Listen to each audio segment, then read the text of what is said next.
Assalamualaikum warahmatullahi wabarakatuh. Selamat sore, salam sehat, salam sejahtera teman-teman sekalian.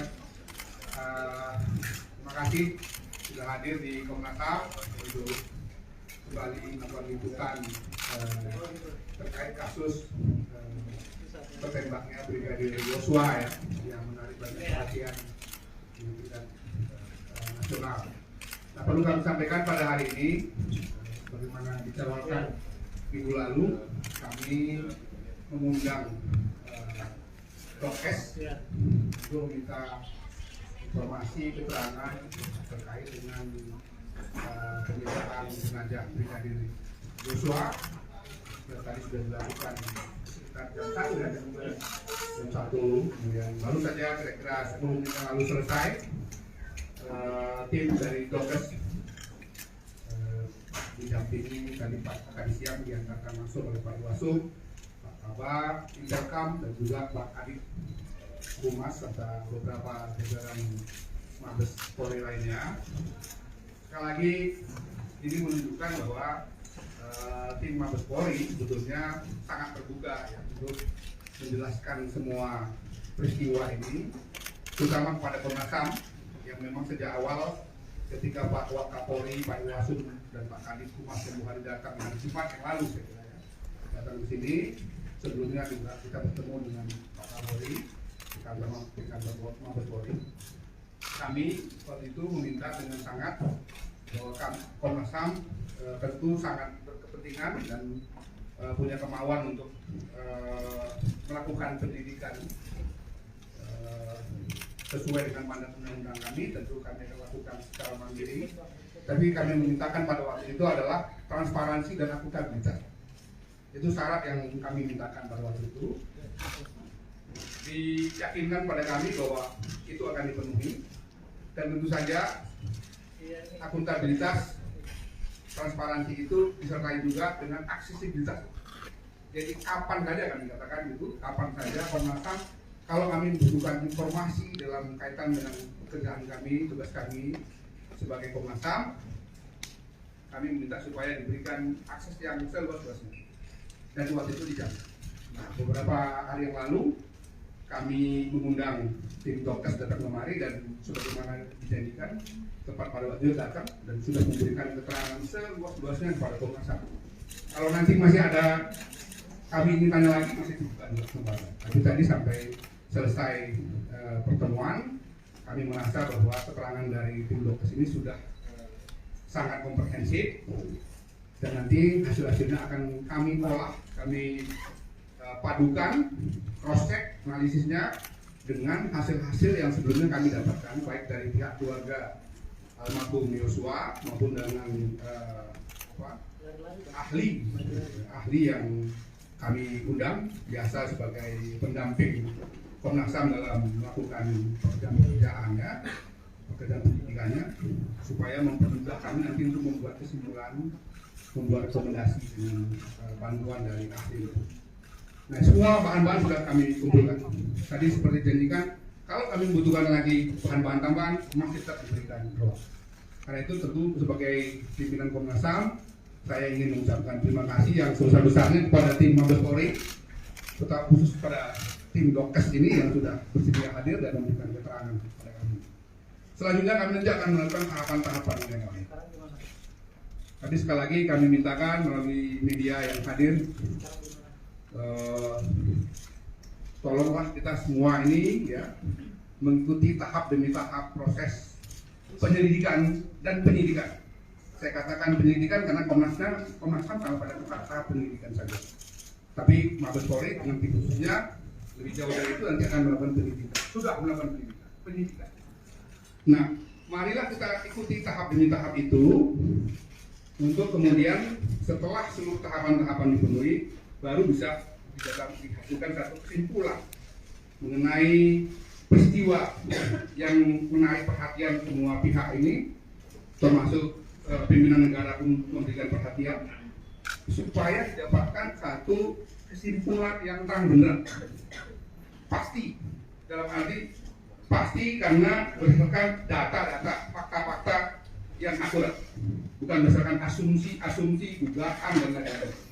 Kami berharap sekali seluruh masyarakat melalui media massa yang untuk memberikan kesempatan pada tim penyidik, pada tim Komnas HAM, pada tim yang lain untuk kemudian menjalankan tahap-tahap itu sampai seperti saya katakan sampai kemudian menemukan hasil jawaban dari apa yang menjadi peristiwa yang terjadi terhadap brigadir ini.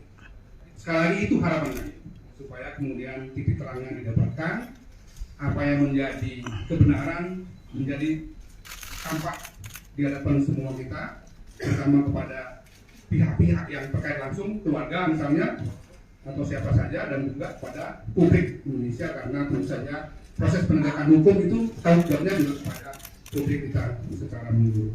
Saya kira itu kurang lebih ya. Nanti ya sebentar sabar saja.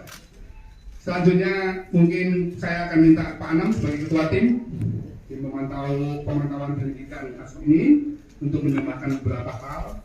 Sekali lagi atas nama Komisi Nasional Hak Asasi Manusia Republik Indonesia akan mengucapkan terima kasih yang sebesar-besarnya kepada Mabes Polri yang sudah menunjukkan tadi ya, keterbukaan sebagaimana yang kita sepakati sejak awal, dan juga tentu saja kepada media massa yang kemudian juga memberikan perhatian yang sangat serius terhadap masalah ini. Pak Anam silakan.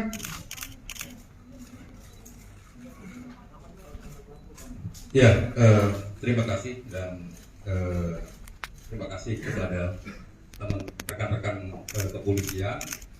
Yang pertama-tama begini, proses yang tadi kami lakukan adalah meminta keterangan dari mulai tahap awal sampai tahap akhir. Apa yang disebut sebagai awal adalah mulai dari histori sejarah, kapan jenazah masuk ke rumah sakit, kapan diotopsi dan sebagainya, itu satu. Yang kedua, kami juga ngecek bagaimana kondisi jenazah sebelum diotopsi dan setelah diotopsi. Berikutnya, kami juga ngecek karakter dan jenis luka. Kami juga mendapatkan keterangan sangat komprehensif karakter dan jenis luka. Yang berikutnya, kami juga ngecek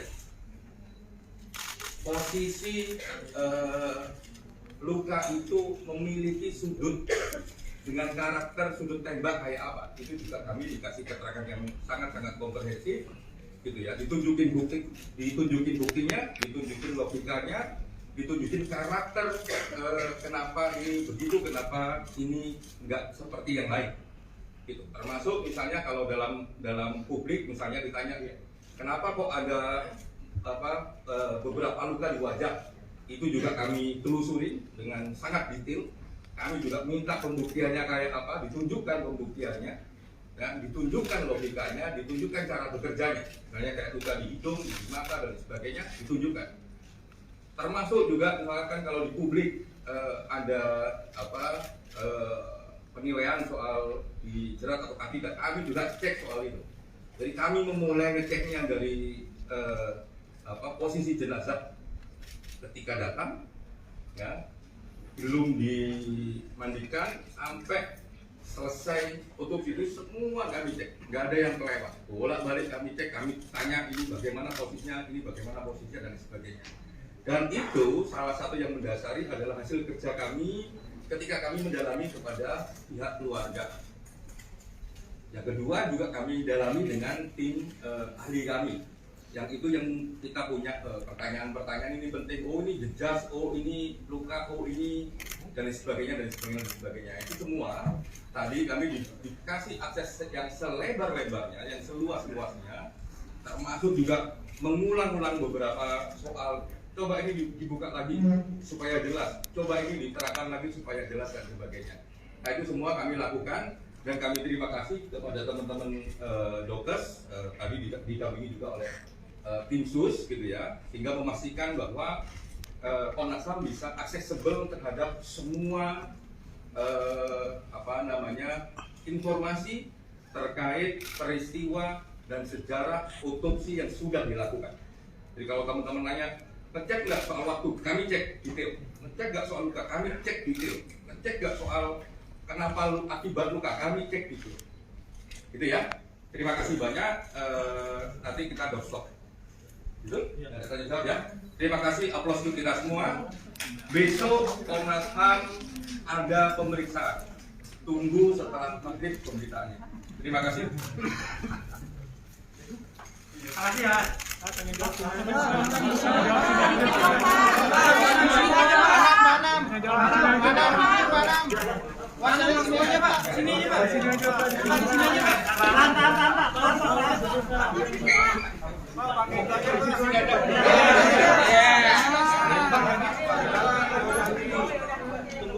Ya, sudah atau Nina? Pakai mic aja Pak. Pakai mic lagi Pak. Pakai mic aja Pak. Bang. Oke. Yuk. Paham. Saya ada kesempatan, saya mau nanya Pak. Tadi kan Bapak juga soal misalnya sudah melakukan proses pemeriksaan dengan komprehensif gitu. Nah tadi itu ditanyakan nggak Pak, apa hasil dari pemeriksaan tadi Bapak menemukan nggak kalau misalnya ada hasil luka-luka di tubuh Brigadir J yang itu bukan merupakan luka tembak gitu Pak? Semua karakter luka yang ada dalam tubuh J kami tanya. Jumlahnya kami tanya, penyebabnya kami tanya, karakter lukanya kalau itu luka tembak misalnya, ini luka masuk atau luka keluar juga kami tanya. Ya, terus kapan kira-kira ini luka itu terdapat dalam tubuh juga kami tanya. Lalu hasilnya itu luka tembak? Hasilnya nanti, kesimpulannya nanti nggak bisa kita umumkan sekarang.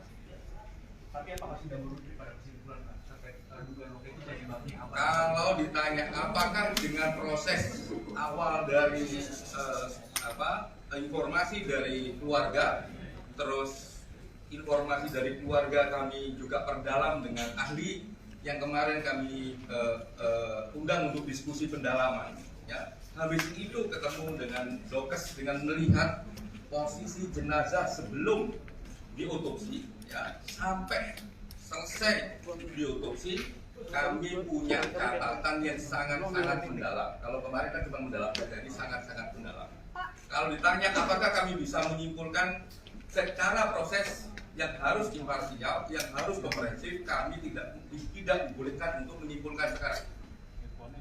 Lalu hasilnya nanti akan disampaikan nanti atau menunggu proses otopsi yang akan dilakukan oleh pihak keluarga tanggal 27 nanti Pak? Atau Komnas HAM juga akan mendampingi proses otopsi itu? Ekshumasi kami akan datang. Komnas HAM apakah memperoleh akses untuk CCTV itu? Pada waktunya kami akan umumkan kapan kami akan memeriksa digital forensik. Kemarin kan Komnas HAM juga sempat mengatakan tidak semua signifikan ya dari hasil diskusi dengan ahli dan juga keterangan dari keluarga. Apakah hasil pertemuan signifikan itu terkonfirmasi? Ada hal yang terkonfirmasi dari pertemuan dengan dokter forensik hari ini? Salah satu yang terkonfirmasi dari pertemuan dokter forensik kami adalah temuan yang kami temukan. Ya, yang kita bilang kami menemukan sesuatu yang signifikan itu terkonfirmasi. Terkonfirmasi apa maksudnya? Peristiwanya jadi lebih terang-benderang. Khususnya soal skema waktu.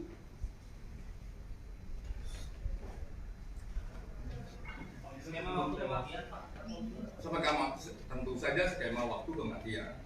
Dan tentu saja soal pertumbuhan soal kondisi fisik dalam jenazah itu clear, terkonfirmasi beberapa temuan-temuan kami.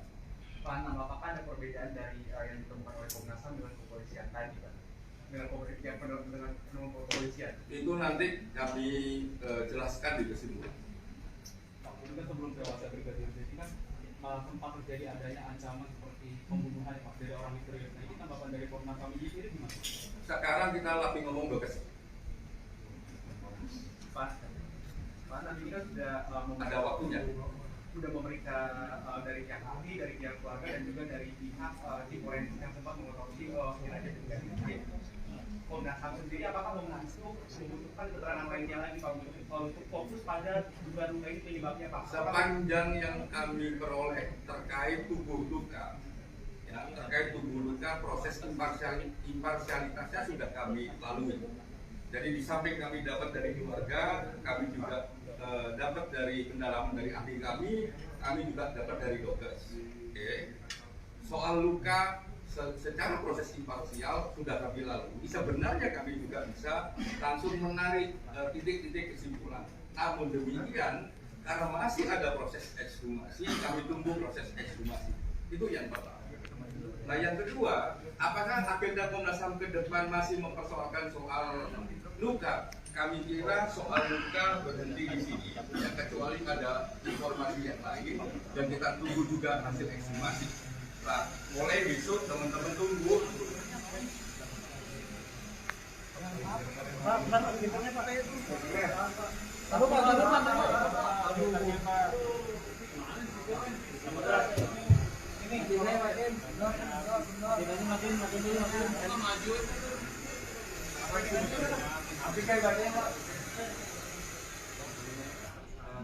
Minta di servis Pak.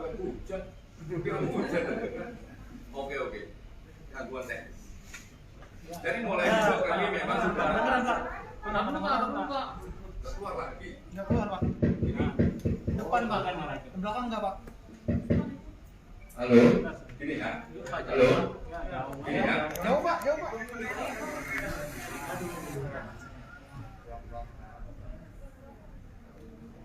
Atau nggak usah pakai speaker? Suara saya.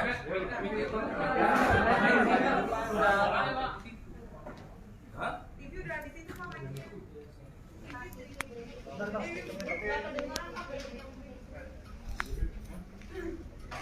Oke, mana.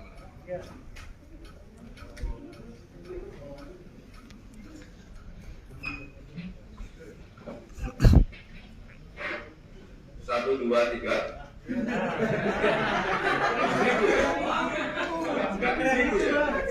Sama aja. Yang ada mic-nya.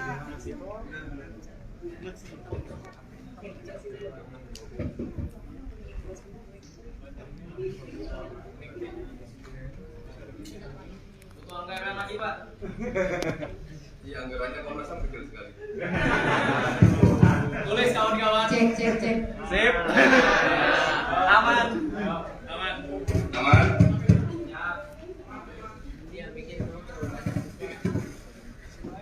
Satu, dua, tiga. Oke. Nah, mulai besok kami sudah mengembangkan agenda-agendanya kepada tema-tema yang lain. Ya, bisa cyber, bisa digital forensik, bisa macam-macam.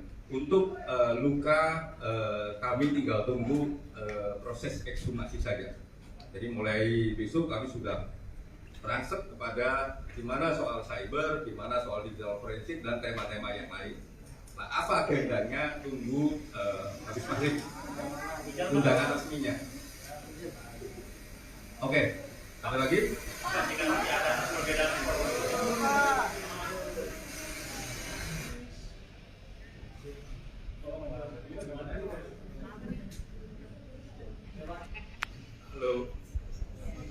Halo, 1, 2.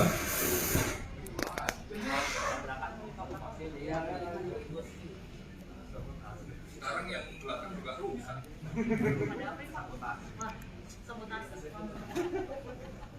Yang gerak kecil aja. Tulis ya. Aman. Tidak untuk dikutip ya Pak?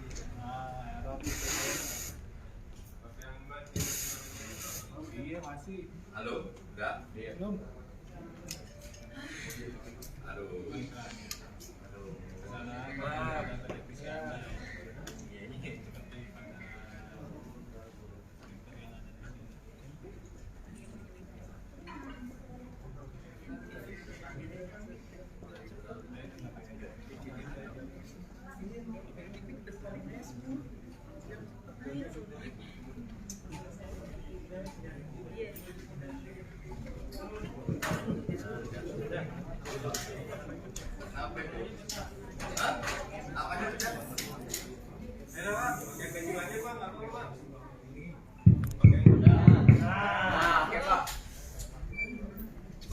Saya ulangi lagi, jadi proses untuk mengukur luka, melihat luka, kenapa luka dan sebagainya, seperti yang sudah kami jelaskan beberapa waktu yang lalu, bahwa Komnas HAM mendapatkan informasi dan sebagainya terkait luka pertama kali dari keluarga korban. Habis itu kami berdalami dengan ahli. Nah, hari ini kami dalami dengan dokes gitu ya. Kami tadi dikasih akses, diberitahu berbagai informasi. Yang pertama adalah mulai dari proses awal, termasuk juga jenazah sebelum diotopsi sampai setelah otopsi. Kerangka waktu juga kami tanyakan, termasuk juga karakter luka. Luka ini akibat apa dan kenapa? Logikanya kenapa kok demikian disimpulkan seperti itu? Termasuk juga ditunjukkan proses otopsinya untuk menentukan sudut ya. Kalau ini luka tembak, sudutnya di mana? Karakternya kayak apa? Nah, itu semua tadi kita diberitahu. Termasuk juga soal kerangka waktu. Kira-kira luka ini kapan terjadinya? Nah, itu dikasih tahu waktu semua. Nah, oleh karenanya kami kira proses ini sudah cukup ya, tinggal proses ekshumasi. Nah, ekshumasi Komnas HAM akan datang. Nah, untuk agenda berikutnya kami sudah mulai geser, termasuk pertanyaan teman-teman, bagaimana soal CCTV, bagaimana soal HP dan sebagainya. Setelah ini memang kami mau merangsek ke sana untuk melihat, ya, misalnya soal HP ya kami pasti akan memanggil cyber. Kalau soal CCTV kami pasti akan memanggil digital forensik. Kalau soal penggunaan senjata, karakter senjata dan sebagainya, bubuk dan sebagainya, bubuk bisu dan sebagainya, kami akan panggil lapor. Nah, kapan itu terjadi? Dalam minggu ini. Makanya dalam minggu ini pasti akan sangat sibuk di Komnas HAM terkait itu. Nah, kapan kami teman-teman khususnya teman-teman media mengetahui itu akan terjadi dan temanya apa? Tunggu kabarnya pasca maghrib. Pak Anam, ada perbedaan keterangan dari pihak keluarga juga yang dikumpulkan oleh Komnas HAM dengan keterangan yang diberikan oleh dokter forensik tadi. Itu nanti bagian yang kami akan simpulkan dan kami akan umumkan di proses akhir. Pak, artinya kan data-data yang dikumpulkan oleh Komnas HAM kan sudah cukup ya Pak, terkait tentang hal konflik ini? Sampai saat ini kami merasa sudah cukup. Namun kalau ada data yang lain, yang karakternya lain, yang menunjukkan satu penilaian yang lain, ya pasti kami tetap ambil. Sampai titik ini lalu ada kesimpulan nggak Pak kalau misalnya itu Kan udah kami jelaskan, ya soal kesimpulan, catatan dalam tim ya pasti punya. Apakah itu bisa diumumkan di publik? Tidak bisa. Kenapa kok tidak bisa? Karena kerja Komnas HAM belum selesai. Jadi melihatnya harus komprehensif. Ini dari segi luka, nanti dari segi CCTV, nanti dari segi HP. Sehingga kita melihatnya rangkaian peristiwa ini menjadi rangkaian peristiwa yang komprehensif. Enggak sepotong-potong, oh ini lukanya akibat ini, lukanya akibat itu. Bikin orang deg-degan. Proses ekshumasi itu seberapa penting untuk penyelidikan Komnas HAM? Ya, pertanyaan itu bisa ditanyakan kepada penyidiknya aja ya, sama pada keluarganya. Komnas HAM cuma ikut aja. Kalau barang DE akan diperiksa sama Komnas HAM? Tunggu setelah maghrib, setiap harinya pasti ada pengumuman. Seminggu ini setiap maghrib, selepas maghrib pasti ada pengumuman Komnas HAM mau ngapain dan siapa yang akan diminta keterangan. Semua yang terkait peristiwa ini akan kami panggil. Termasuk dengan istri Kadif Propam? Semua, kecuali kamu nggak nganggap itu. Semua. Oke? Dalam pertemuan tadi apa sudah diberikan informasi juga soal jenis proyektil yang merupakan Proyektil nanti lapor kita panggil untuk ngecek penggunaan senjata, karakter senjata, adakah proyektil, bagaimana jejas proyektilnya dan sebagainya nanti ketika kita manggil lapor untuk balistik. Pak Anam, kan kalau misalnya dari forensik sendiri pastinya memiliki kesadaran sendiri terkait luka di Nah, Komnas HAM sendiri saat pemeriksaan tadi, apakah ada perbedaan? Kami tadi tidak menanyakan kesimpulan karena yang paling penting bagi Komnas HAM adalah raw materialnya. Makanya Komnas HAM itu nanya Ya, pertama, kepingin kami ditunjukkan posisi jenazah sebelum diotopsi. Ya, ketika proses otopsi sampai berakhirnya otopsi. Jadi kita nggak nanya kesimpulan otoritasnya di Komnas HAM. Karena itu prosesi Komnas HAM. Pak, yang ditunjukkan itu gambarannya aja atau memang foto TKP saat sebelum dievakuasi? Kan ini rumah sakit Kramat Jati, masa di TKP. Di TKP nanti penyidik yang kami akan cek, termasuk juga cek TKP. Prosesnya kan tahapannya begitu. Dokumen yang ditunjukkan sama tim forensik tadi ke Komnas HAM wajib Pak? Foto, video, atau Semua yang terkait jenazah, prosedur, dan waktu yang diinformasikan kepada Komnas HAM. Pak, konfirmasi aja dokter forensik yang mengotopsi jenazah Brigadir J waktu itu apakah murni dari Polri semua atau dari eksternal? Dari eksternal Polri. Ini kan rumah sakit Kramat Jati pasti internal. Ya internal rumah sakit Kramat Jati ya. Apakah statusnya PNS atau statusnya polisi? Silahkan tanya ke rumah sakit Kramat Jati. Apakah kemudian independensi dokter Polri dipertanyakan mengingat otopsi ulang kembali dilakukan? Kami tanya begini, dalam 1 tahun kalian melakukan otopsi forensik berapa? Kurang lebih 50. Bagaimana prosedurnya? Ya jelaskan. Apakah ada perbedaan dengan yang begini? Substansinya nggak ada perbedaan. Jadi kalau menanyakan itu ada perbandingan 50 otopsi forensik yang mereka lakukan.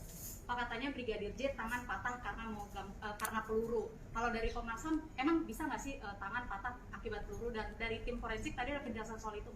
Semua terkait luka kami tanya. Tapi kalau tanya kepada pengalaman Komnas HAM, ya mau jari patah, mau gigi patah, mau macam-macam luka memungkinkan. Ya tergantung ditembaknya karakternya kayak apa, ya jaraknya kayak apa, peluru yang digunakan kayak apa, anak pelurunya modelnya kayak apa. Komnas HAM punya pengalaman panjang soal begituan. setelah tadi Komnas HAM akan berdiskusi dengan tim ahlinya Komnas HAM sendiri, ahli forensik tadi. Kami membuka peluang itu di tim pagi-pagi tadi mendiskusikan itu karena penting bagi kami untuk membantu kami untuk membaca lebih detail lagi. Walaupun tadi udah jelas tuh, ya kondisi tubuh sebelum luka kayak apa, sehingga kita bisa cek mana yang lebam, mana yang memar. Karena lebam konsekuensi jenazah, kalau memar ya karena akibat yang lain ketika dia masih hidup. Jadi ada kejanggalan nggak Pak? Teman-teman yang bisa jawab, saya nggak bisa jawab. Jawab. Banyak menyimpulkan. Kesimpulannya nanti. Oke?